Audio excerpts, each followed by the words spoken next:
father's love should be, at least for a boy, unconditional in some way.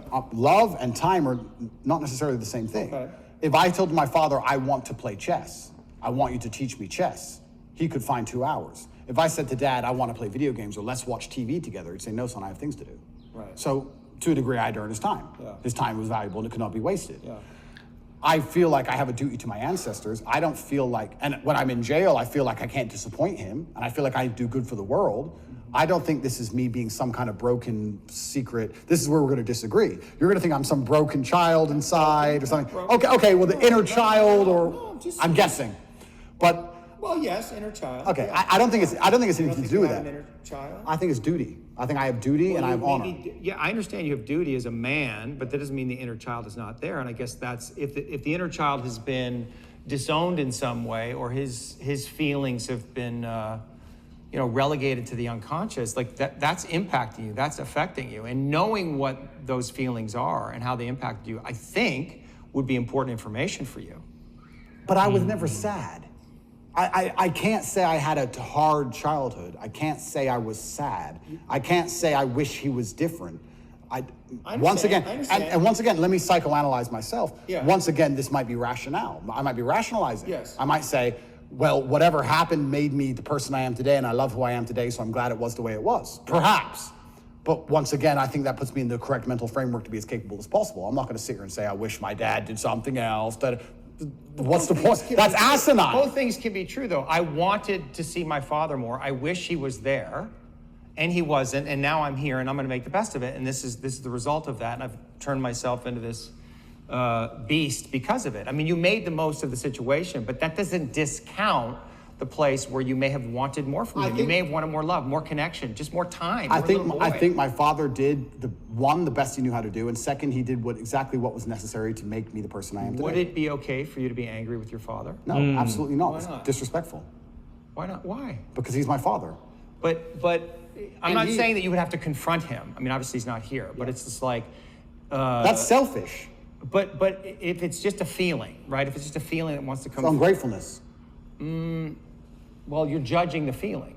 Yeah, I am. Yeah. For me to sit and say to the man who made me the man I am today, who I, once again, never felt unloved by, who tried his very best to raise me, who sacrificed for me to exist, who gave me my last name, who bestowed upon me the honors and principles and morals I live by today, for me to be angry at him because he was busy some days would be brutally ungrateful. No, I'm not allowed. No, I'm not allowed. I'm not allowed that feeling. It's ungrateful. I refuse to accept it. I refuse to feel it. I truly believe I had the best father on earth. I truly believe it. I don't believe, even now, if I have sons, I don't talk about what children I have publicly, if I have sons or when I have sons or my sons I have, whichever one it is, they will get my time, sure. They will get my dedication, absolutely. But I have expectations of them because of their last name. And they're going to have my time while we're working towards something fantastic. I'm not going to just sit around with my kids just for hours because they just deserve it. There's no participation trophies in the Tate household. Right. Bro. That's sad. There's no participation trophies in the Tate household. In competition, I agree. But when it comes to you having to win your father's time, and thinking that it's not okay to have those feelings and emotions about him not being there, and how somehow it's disrespectful. No, it's not. There's people that have horrible fathers. Yeah. And for you to have the mentality that you can never want your father to be a different way, or you regret how your father raised you. Yes, maybe you enjoyed how it was, but for you to make blanket statements about how fathers have to be always revered and always you have to appreciate everything your father did, the good, the bad, and the ugly. That's disingenuous to me. That's not... It's intellectually dishonest. Yeah, it's dishonest. For him to think that's disrespectful, it shows that you've been brainwashed to believe that you have to be thankful for everything all the time. Oh, my father slapped me. Okay, well, that was the best he knew how to raise me. Oh, my father would, abuse my mother. Well, that was all he knew and I can't have any negative feelings towards that because that's disingenuous and that's being ungrateful. Dude, come on, be a freaking human, bro. You're not a robot. I know that you put on this facade of being strong all the time. You're one of the strongest men out there that I've ever seen. And there's a lot I've learned from you, Andrew Tate. There is a lot. And you've been an impactful part of my life.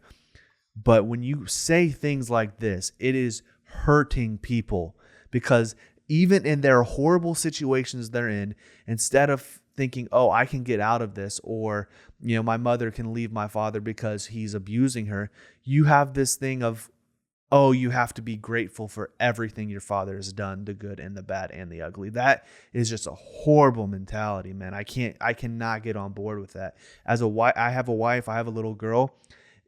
The idea of her having to earn my attention, meaning I come home from work and she has to run up to me and try to do something that is worthy of my time. That will elicit a response. Bro, everyone's time that has money is valuable. Could you imagine if Elon Musk was like, you said to his children, right now I make $5 million an hour. You have to do something that's worth my time because I can make $5 million an hour. That is a horrible way to live, bro. Money's not everything. Money is not everything. If you don't value spending time with your kids because it is good for you, it is good for them. Yes, your father gave you his last name. He installed Tate discipline into you, but he lacked the ability to help you feel any level of empathy, man. The goal of this channel, guys, is to help men and call them to a higher standard. Correct. And we're not Tate haters in the sense that we disagree with everything he says. There's a lot of what he said on this that was very enlightening, it was very interesting. But I think David, the psychotherapist, pointed out a lot of potholes or contradictions in Tate's message where he'd never been asked those questions before, and it caused us to really see deep down where he lacks areas of empathy, emotional vulnerability, and also collective just being present. And like sometimes when you're sitting with somebody and they're struggling, even if it's your kids, sometimes the best thing you can do is just give them the gift of your presence. Just be present with them, hold them, cry with them, even if you're not crying and they're crying, holding them in your arms and saying it's going to be okay. It doesn't have to be a death of a loved one for you to have those moments. That's what creates connection and trust and empathy. You imagine every time if your wife came up to you and she was crying and you didn't hold her or you didn't console her, she would feel repelled by you. We would not be married to this day. Yeah. Every day as well, going back to the kid thing he's talking about, because I edit so much, because we're filming so much and I'm working so much, I'll come back at 5:30 at night or 6. And dude, as soon as I open the door, my little 3.5-year-old girl runs up to me and she's attached to the hip to me till she goes to bed at 7:30 or 8, because she went the entire day without my presence. And then when I come home, she wants to feel connected with me. So she'll be like, Daddy, let's watch my show. And so I'll get, sit in our big chair and she'll sit next to me and just cuddle with me. She wants to hold my arm. She doesn't talk to you the whole time. She wants to hold my hand. We're not talking the whole time. We'll just watch something and then she'll just look up at me and say, I love you, Daddy. And I cannot imagine looking at her and thinking she has to earn my time, bro. Or we have to do something together that is good for me too. Sometimes just being a father is being there for your children, being there for your wife.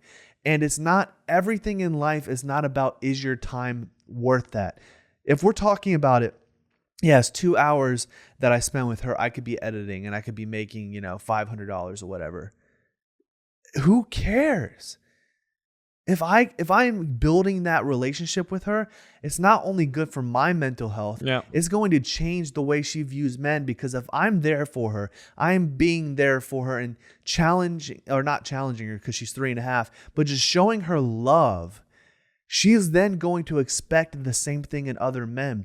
So she's less likely to be involved with someone that's going to abuse her, because she didn't have an abusive father. A lot of people don't realize that often when women choose somebody that's abusive, it's different if they ended up being two-faced, they were loving and then became abusive. But if they're attracted to someone that's more domineering and abusive, often it's because that's the only kind of father figure they knew. So if you want your children, they had a father at all. If they had a father at all. It could have been other men figures in their life. So if you want to have a healthy relationship, if you want your children to choose men of moral character and a moral code and that put her first and love her, then you have to be that for your kids. In every area. You can't just be that in financial stability, because there's sugar daddies out there everywhere that will do the same thing that you're doing. Exactly. If you don't show the love and the affection and the care, but that's still abuse. And that's still, I believe that's actually criminal abuse, because you're not actually doing the necessary things to have them grow up to have that standard. Now, if I was to have kids in the future, which I plan to do once I get married, is yes, I want to raise my kids in the way that they should go so that they do not depart from it. And so when he was little, he was a sponge for isolation and his dad not being there. So what did he do? He created a mindset to get his father's approval. To get his father's approval. Yeah. To this day, he's still trying to get his dead father's approval. Mm-hmm. And that's sad, man. Mm-hmm. So he's going to project that on his kids. I hope he doesn't, but most people do. Yep. And then his kids are going to constantly be fighting each other for their father's approval, because if you have to earn, but he sees that as competition. No, because if you have to fight for your father's approval and for them to love you and want to spend time with you. If he has 5 kids, bro, they're all going to be figuring out ways, okay, maybe I can play my father in chess, because he's not going to want to actually go out and have ice cream with me. To watch the entire interview, click right here. And if you want to watch other reaction videos, click right here.